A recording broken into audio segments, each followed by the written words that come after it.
ओढ़नी पे जादू चला रहल बा, लागे जैसे खेतवा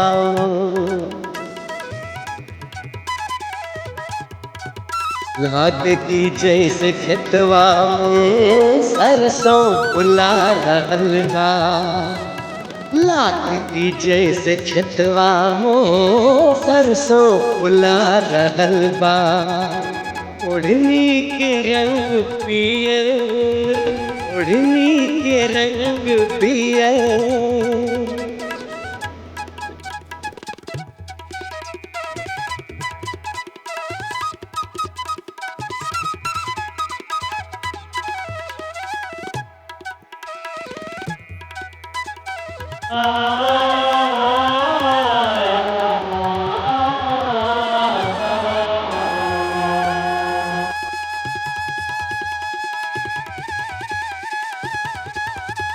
मारे हवा के झोंका लहरे खुलल केसिया, खुद फूल बन गए बा, खुशबू से भर दहिया।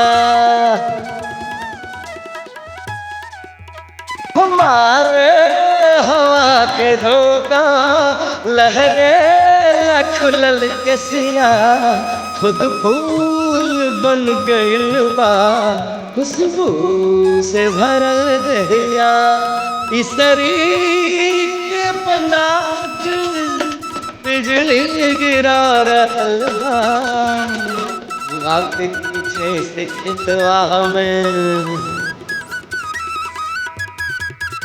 लागे की जैसे खेतवा में सरसों लगा, लागे की जैसे खेतवा में सरसों लगा। ओढ़नी के रंग पियर, ओढ़नी के रंग पियर,